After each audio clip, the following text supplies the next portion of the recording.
Joining me right now to chat about this, I have Raywat Deonandan joining me back on the show. He's an epidemiologist at the University of Ottawa and a science communicator. Welcome back. Thank you for having me again. I should just call this the Daily Deonandan. I love it. We already have the Daily Drake later on, but I feel like, every day we're bringing you back on. There's so much to talk about. I need T-shirts.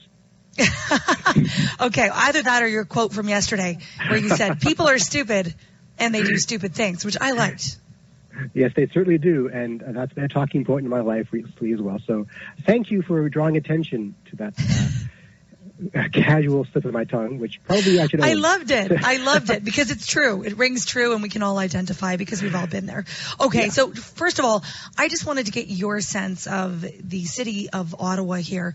The medical officer of health obviously is on board with this. The mayor is on board with this. And yet, we're very light on details. So I hate to be the cynical person here, but I am just wondering, sure, we want to do this, but I am just wondering if we had to expedite the process because we saw, oh gosh, Toronto's doing it, we better get on it.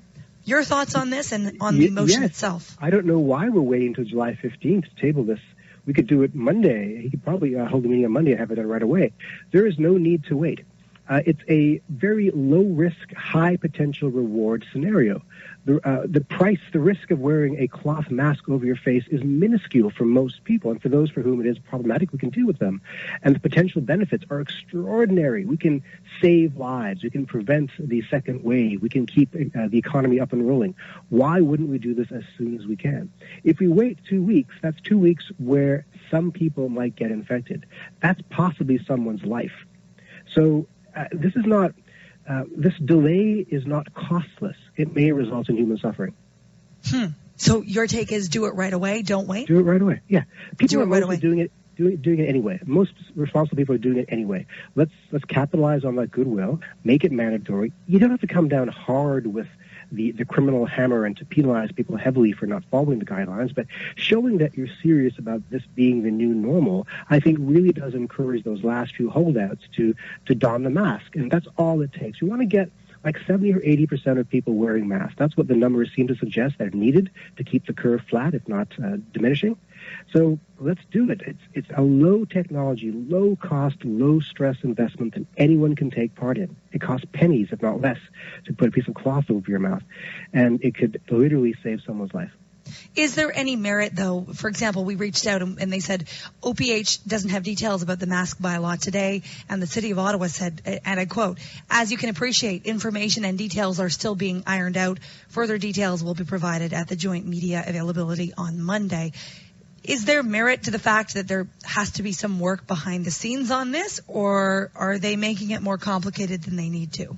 No, there is some merit. I mean, they have to figure out, will there be a penalty for not wearing a mask? Who pays the penalty? Is it the citizen or is it the owner of the establishment? What kind of masks are going to be encouraged? Will it be will children not be required to wear a mask? I hope that's the case. Will there be accommodations for asthmatics and COPD victims and maybe the hard of hearing? So these are things that have to be worked out behind the scenes. It shouldn't take more than a couple of days, though. It shouldn't take 2 weeks. From a public health perspective, who do you think should be fined? Is it the store owner, or is it the person who walks into the establishment without the mask on? Oh, boy, that's a tough one. That's something I'm not equipped to answer. But I will say, I just wonder if there's a greater impact public health-wise. I realize this is a matter of opinion, but public health-wise, I wonder if there's more impact if it's one versus the other. I understand. I mean, it's a game of incentives and disincentives. And if it worked with cigarettes, for example, if finding a store clerk for selling to an underage buyer was instrumental in reducing smoking rates, but at the same time, fining people for smoking too close to certain establishments helps as well. So you need a combination of both for the biggest bang on your buck, but there's a civil liberties argument to be had as well. So strictly from public health and from an incentivization argument, then yes, a little bit of both probably would help. And then they also need to figure out who enforces it. And enforcement is another thing altogether, because even if you did send out bylaw officers and they were patrolling the streets, we don't have enough of them, right? So it essentially becomes complaint-based like any other bylaw infraction. Yeah, and that's unfortunate. We are, slipping a little towards that horrible Maoist kind of state where you're afraid of your neighbors snitching on you. And that I don't want to live in that kind of world. But the solution to that is simply to be responsible. I mean, these are not deep impositions onto our personal freedoms. These are a desperate plea to be responsible for each other. You know, we're not asking you to wear the colors of the ruling party. We're asking you to avoid infecting your fellow Canadian. Chatting right now with Dr. Raywat Deonandan, epidemiologist and science communicator. You heard the clip there of Premier Doug Ford saying we're being cautious, but get ready for phase 3. It is coming. It sounds like it's coming soon. Your thoughts? Yeah, I was hearing whispers that it would be announced early next week. And in fact, I thought that announcement we made today. However, they're delaying for reasons I suspect having to do with some hot zone cases in parts of southern Ontario. But I expect them to make an announcement in the middle of next week. I think many parts of the province are definitely ready for stage 3. I think Guelph is already saying that they're ready to go, and their medical officer of health is certainly on board. The numbers are definitely trending in the right direction. So I think it's still unclear what stage 3 means. You know, definitely it doesn't mean daycares and schools, thankfully. And I'm not sure what it means for the size of group gatherings. Well, he said no concerts or sporting events.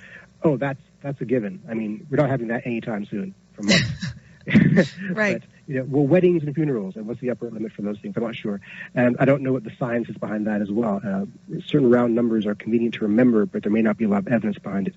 The exciting part, though, is that every business will open up, as they should, because the economy and health go together, right? We cannot maintain good public health if people are poor and unemployed.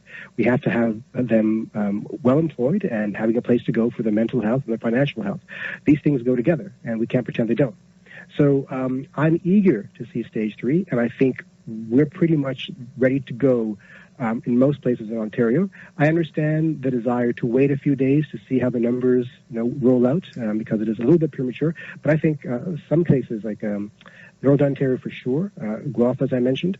Right now, the epidemic in Ontario seems to be situated a lot in Windsor, Essex, Peel, of course, Toronto and Kingston. But other than that, the rest of the province seems ready to go. Mm-hmm. All right. Well, we'll leave it there. Dr. Deonandan, thank you so much, and I'm sure we'll be speaking with you next week. Thank you. Raywat Deonandan joining us on the show. He's an epidemiologist and science communicator.